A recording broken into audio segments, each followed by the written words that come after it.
ভীষণ হেলদি একটা স্যুপ। এটা ছোট বড় সবাই খুব মজা করে খেতে পারবে।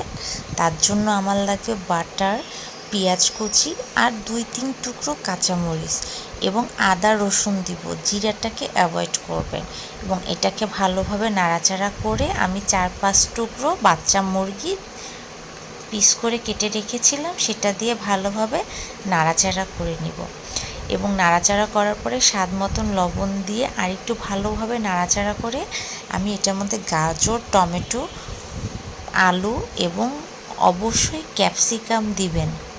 যে যেমন সবজি খাবেন সেই সবজিগুলোই দিবেন এবং এটাকে ভালোভাবে নাড়াচাড়া করে গরম পানি দিয়ে সিদ্ধ হওয়ার জন্য অপেক্ষা করতে হবে। আমি এটাকে একটু ঢেকে দিব। 20-25 মিনিট লাগবে সিদ্ধ হতে। সিদ্ধ হওয়ার পরে ঢাকনাটা উঠাই আমি এর মধ্যে টমেটো দিব। টমেটোটা অপশনাল, যার ইচ্ছা হবে সে দিবে, যার ইচ্ছা হবে না সে দিবে না। এবং লাস্টে অবশ্যই গোলমরিচের গুঁড়া দিবেন। তৈরি হয়ে গেল আমার ভীষণ হেলদি একটা স্যুপ।